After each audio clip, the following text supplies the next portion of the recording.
like before heading to the album, that how has the spring been so far for you? Has it been very busy or easy or?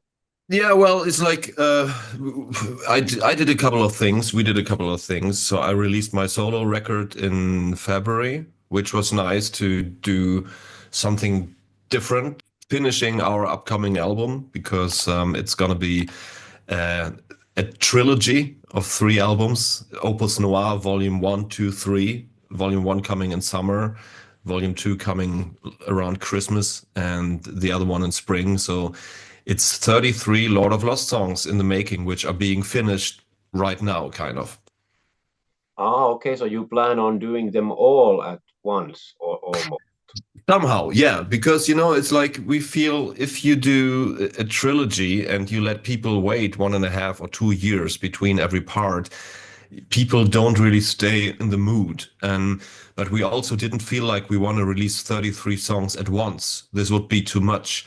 But if there's only like 4 months in between the parts, then you can easily go from one part to the other. So as soon as we released Volume 1, a couple of weeks later, we can already come with the first video and single of Volume 2, so people can go on this voyage with us together. I think it's very interesting to kind of stay in the same mood with people for like 1 year or so and having this album experience. So it's kind of like at the same time. It's a little like I think System of a Down did the same with Mesmerize and Hypnotize, or Guns N' Roses with Use Your Illusion 1 and 2. So it's all very close together. You stay in the same world and you don't lose interest because 2 years there's nothing happening or something very else happening.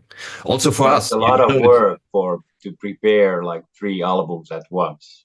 yes, yes, but if it was really like at once at the same time, we did that. There's like with a double album with Judas a couple of years back, and on the one hand, people liked it, but on the other hand, people were like, "Hey, 24 songs at the same time, it was too much. It took me like 1 year to really grasp all of that, and except for the very core of hardcore fans, of course, they cannot have enough. You could give them 100 songs and they love it.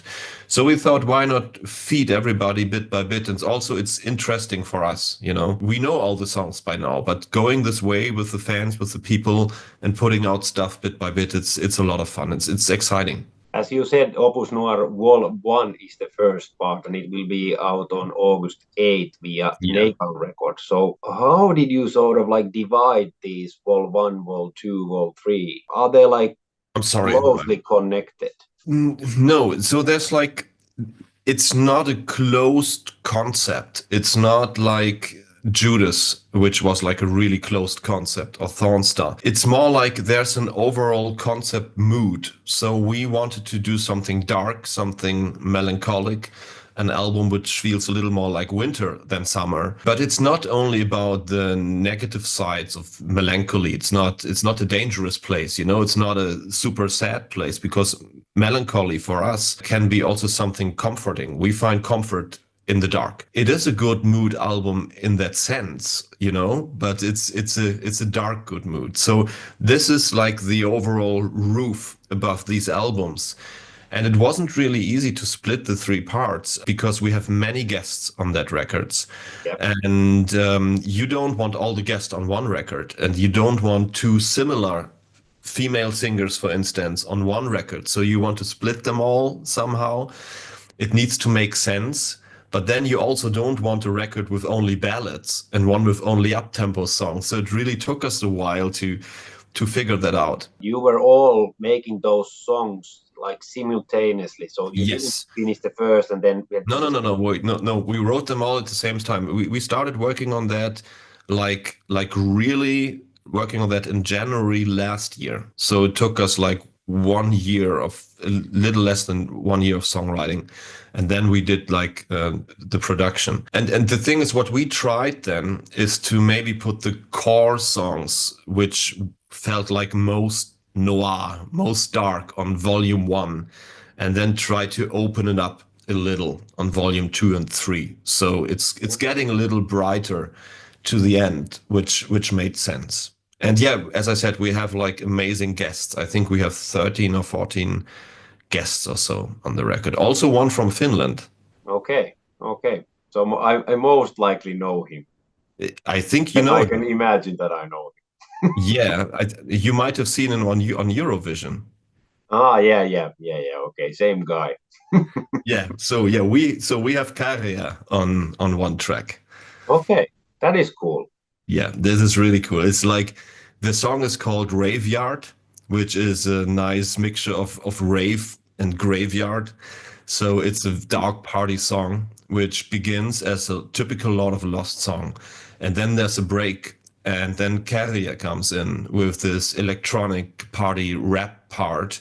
And then it ends like in a mayhem breakdown part with him rapping on top of that in Finnish. And it's like it's amazing. And then he's also doing some stuff in German, which is hilarious. And it's just like I'm so looking forward. This track is gonna be on volume 2, so people have to wait a little for that. But we're also planning to shoot a video for that. We're coming to Helsinki in July, and we shoot a video together with Karja. And I think people will love it. This can be a big one in Finland. In terms of like Blood and Glitter, it was like really well received. Obviously, you toured with like Iron Maiden, which is like a dream come true for any band in the whole planet. Yeah. But how did you like come up with like after that album that you sort of want to go back to? I don't want to say like roots, but in a way still like back. Yeah, no. I get it. It's kind of like going back. You know, the thing is, we always move in different directions, which is a lot of fun for us. It's obvious what we're doing, but doing Blood and Glitter, we went kind of far out to a different place, which was really interesting. But if you are so far out, it's a different place. Before you go somewhere else, it feels good to come home. You know, when you travel to a country to do a long vacation there, you don't want to go to the next vacation from there. You maybe want to spend some time at home. So it is a little like coming back to the roots. And yeah, we don't know if we're going to stay there or maybe afterwards we find something else we want to try out. These are not business decisions or logical decisions. It's just a feeling thing. Blood and Glitter was so much fun, but then we felt like, okay, we kind of miss the dark side, you know? So we wanna have a taste of that back again. And we're gonna stay there for as long as we want. Or maybe then we go even darker. Maybe if you're in the dark, maybe you find an even darker place. Or maybe we go somewhere else, you know? We don't know yet. So did that come when you were touring with all these heavier bands that you sort of wanted to feel that No. also again, or did that come when you started like writing new songs, or at what point of time did you sort of came up with this that now it's time This to go back? This was actually clear when we were in the process of finishing Blood and Glitter, which was produced in Finland. By the way, I don't know if you know, we Yeah. produced it in Helsinki at Sonic Pump Studios. And while we did that, you know, when a band produces a record for the band itself, the record is already old because you've written the songs like months and years before. Yeah. While we did that, we knew we're gonna tour with that for some time, but it was already obvious that we're gonna go back to a darker place because you could already feel it. And so we decided to do this covers album afterwards, which is more like, you know, like a party compilation record, which still feels like being part of the Blood and Glitter world, and then to go back into some kind of dark place. It's something you kind of sense before. Interesting now is now I really don't sense where we want to go next. With Blood and Glitter, it was clear because it was so far out. It was clear we do this for 1.5 years or so, and then we need to go back to a darker place. At the moment, I don't know, and I'm fine with that. There's no pressure. But did also like releasing your solo album, did that some way affect your like interest of going to another direction because you now No. need also musically something different? No, because the solo record, I decided to do that while we were already in the middle of the production of the Lord of Lost record. So we started writing songs in January last year, and we were half a year in. And I was on summer holiday in June or July on the beach somewhere in Greece. And I felt like I wanted to do this 80s driven electronic solo record for 10 years. And if I don't do it now, I'm never going to do it. So I just thought like maybe for a couple of weeks I take a break from the Lord of Lost thing and do the solo record to then come back with fresh ears and fresh enthusiasm. And this was actually really helpful. So I thought like, okay, I'm not gonna take care of Lord of Lost songwriting for a couple of weeks. So I really just produced and wrote the solo record within just a couple of weeks, from mid-June to August or something, before we went to the US tour in September. And that was finished. And then I came back to the Lord of Lost place and we finished that. So it was a little like when you're working on an album for 1.5 years, it's a little like making a little holiday with your own hobby Yeah. in between. And people ask me a lot, like, wasn't that too much work or whatever? Why didn't you just take your time off and did some other hobbies? And I'm like, yeah, when I have free time, I'm not the person who goes fishing. Music is my job, but it's still my hobby. It's still what I love most, except for spending time with my family or something. Of course. So it really was like a vacation. So I didn't feel like I overworked myself because I did a solo record. It was actually a very relieving thing to do and then go back to the Lord of Lost production. Yeah, so basically sort of cleared your ears to get yes, back. yes, So yes, you absolutely. also hear it with fresh ears again. Yeah, it's a little like, when there's people who test wine or so, sometimes in between they have to drink a little, I don't know, milk or whatever to kind of refresh their senses. Yeah, it was a little like that. Yeah. Did you like originally had the plan to write 3 albums, or did No. that just happen when you got the juices flowing and Yeah, creative yeah. flowing? Yeah, we really just said like, okay, next time, let's not do a real concept album. We want an emotional concept. So we had this Opus Dark was the working title first, and then we were like, that sounds cheap, so we came up with the noir thing, which is such a nice French word for black. And we just said like, let's just do a normal record. And then we wrote songs, and suddenly we had 10 and 12 and 15 and 20, and we didn't feel like any of these songs should be thrown away. Sometimes songs on the way, you just feel like, yeah, this was a nice idea, and you're in love with that, but then you realize maybe not so much. It's like falling in love with a beautiful girl, and next day you realize you just find her extremely attractive, but you don't want to spend the rest of your life with her. That happens. Sometimes you think you're in love, but it's nothing long lasting. But with these songs, it was all long lasting. So we wrote 34 songs, and we threw away just one because it felt it's just not right. And then we're like, okay, what do we do?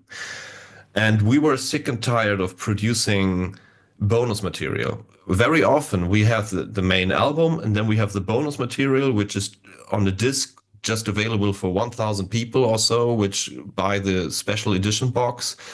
And then 1 year later, it comes out on Spotify. And you feel like you put your heart and your soul in all these tracks, and it's just a bonus. And we're like, we're not going to do that anymore. A bonus can be something else, a live recording, a remix, an instrumental version, an acoustic version, whatever. But we were like, original songs shouldn't be bonus. It's like when you have kids, there's no bonus kid, which is less important. It's all your kids. They all should be equally important. So I have wanted to do a video series, which I'm probably gonna do one day, to ask about bands about their like B-sides and all those songs which were cut off from the album. That would be sort of like very interesting topic to discuss. It is. It's a really interesting question. Why is this song a B-side? And why is this song an A-side?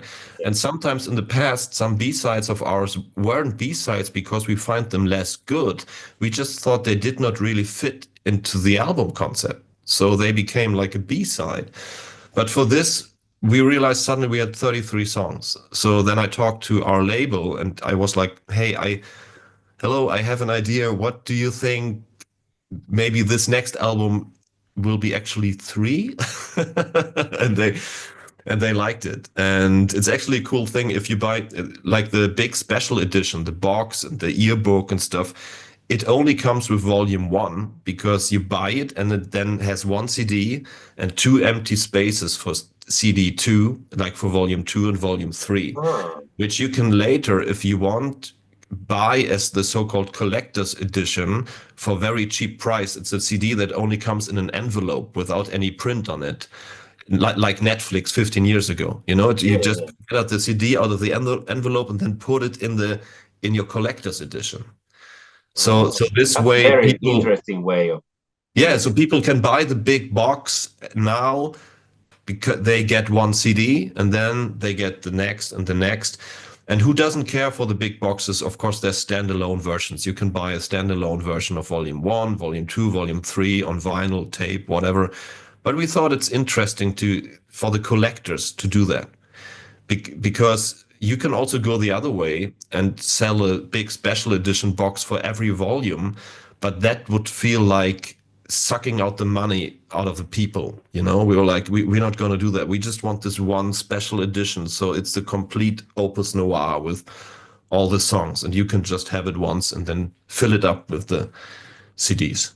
Like you already said, that there's tons and tons of guests on those 3 albums, but on the first one, there's like, for example, there were many, but for example, Whiplasher from Death Stars and also Sharon from Within Temptation. Yeah.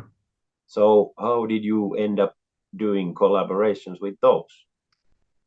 Yeah, the first, like, Whiplasher, I met Death Stars when we played at the Maraluna Festival last year, and they played sometime before us, and we had our dressing rooms next to each other. I'm friends with Skinny and Cat for, like, I don't know, since 2006, like for a long time. And then I met Andreas Whiplasher, and I always loved his voice. You know, this he just speaks, and he has this. You think he's got a weird monster effect on his voice, but it's just him. And I told him how much I love his voice, and then he told me how much he loves mine. And I said, like, hey, what do you think? Maybe we should just sing one together. So a couple of days later, I wrote him. I said, like, hey, I have this demo here of a song. I think your voice could really fit on it. And he loved it. He said yes. So we did that. And with Within Temptation, it's a story that sounds too romantic to be true, but it is true. We played our last show with Iron Maiden in 2022 in Warsaw, in Poland, in the big football stadium, in front of 60,000 people, and it was us, and then Within Temptation, and then Iron Maiden. And I watched Within Temptation, and I always liked the band, but I never saw them live. And I was blown away by Sharon and her live vocal capabilities. It was just amazing. So we met later. She had her dressing room next to mine. And I knocked at the door and was like, I just need to tell you how much I love you. and we kind of stayed in contact. And inspired by that, I wrote this one song, which I figured this could be a song for Within Temptation. And I showed it to them, and it took some time. After these couple of years, we finally then decided, let's not do it a Lord of Lost song or Within Temptation song. It should be a song for like both bands. So we did this song together. For me, it's a magical combination. Hearing her voice with mine it makes me incredibly happy and proud. Do you always think when you're making those songs that there is somebody who is like missing from these, or is that process like always different for you? Sometimes you just, like with Whiplasher, it was like the song already existed and I really wanted the song with him. So I thought, like, okay, do we have to write a new one? Or maybe he fits on one that we already have. With Sharon, it was like I really wrote a song. I actually planned a song to write it for Within Temptation, but I didn't know if they work with other songwriters, whatever. But I just figured if I would write a song for Within Temptation, this would be it. So sometimes you write something and you already have the collab partner in mind, and sometimes you just find a way to get the people in the song later. It can be both. So you also work as a producer on the album? Yes. Yeah. Like always. I'm always like from album number 1, I always was our own producer. Yes. do you see it like any other way, or is that like the only right way for you to make albums? We never tried to do it any differently yet, but only for the reason there was never someone. I'm always like co-producing with other people. I love teaming up. I'm not a one-man show. So I also, in the past, I co-produced a lot with Jani Peuhu, for instance, from Finland, and with other people, or sometimes one other guy in the band, or from the guys from my studio. I do together with others a lot, but we never met this one person where we felt like we 100% give our production into someone else's hands, because it was the way we always worked. And maybe there's a time where I feel like it's too much for me, or I just want to be a musician. I only want to be a singer and have someone else do the decisions. We're totally open to that. We're not like, no, it has to be like that, and I need to have everything in my control. Because I think that it can be also quite like it has a lot of pressure on your shoulders if you have to also be the guy who is saying the last word, that this needs to be like this and this needs. Obviously, if the band chemistry is good, I guess this works also, but I guess it's also sometimes at least good to have like outside ears.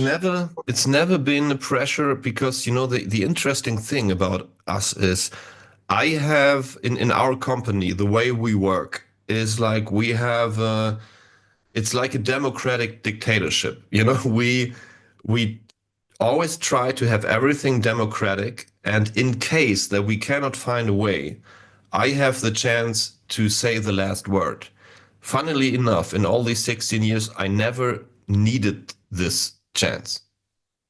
I never had to have the last word. So there was actually never a pressure. Okay. So, but maybe the time comes, or maybe we meet this person. We're like, okay, this guy should be our producer now. Let's try this. But after being, after doing our thing for such a long time, I think I would want to try that first with like 2 songs or so, to see if it really makes us happy before you give an album in the hands of someone else, and then you do a full album, then you're not happy with the outcome. So I think with the experience we had together in our group dynamics, we would need a test run to do that. So there is now 6 guys in the band. So did that somehow affect the writing process? No, not really, because the interesting thing is Benji, who's now playing second guitar and second keyboards, he was in our live crew for 6 years already. He was in my studio for 5-6 years also, and we always team up for songwriting in different groups with the people from the studio and from the live crew. We're like a big family, a big circle of friends. All the people that you met on tour with us when you visited us backstage for interviews, all these people are also a lot of lost somehow. So Benji was already part of all of this for many years. The only difference now is he's being on stage. That's the only difference, actually. What will happen for you after releasing Opus Noir Vol. 1? What's in the scope for your future?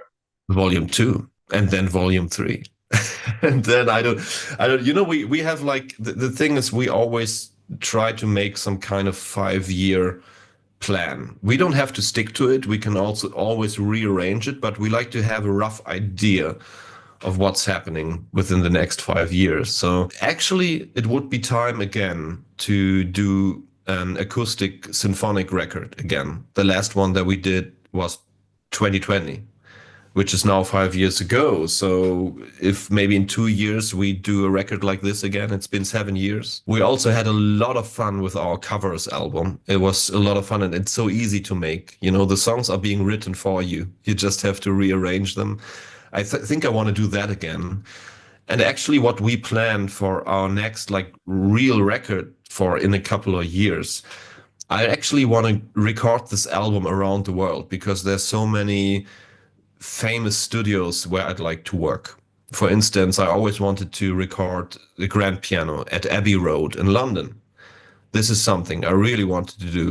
That's very cheap studio to be in.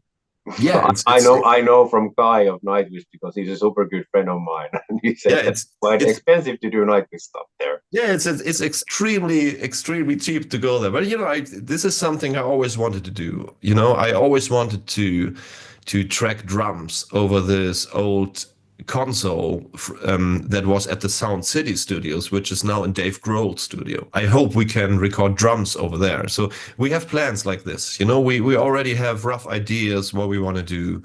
And of course, then there's the usual live plans, the festivals, the tours. But as usual, you never can really talk about the dates that are not being announced yet. Thanks a lot for taking the time to talk to me, and all the best for the release of the upcoming albums. Well, yeah. For the future. Anything you want to say as a closer to all the Lord of the Lost fans? Yes, if you're in Helsinki in mid-July, open your eyes. Maybe you see us somewhere on the street shooting a video with Kari. So you will be found at the Riff then, most likely. Maybe, yeah.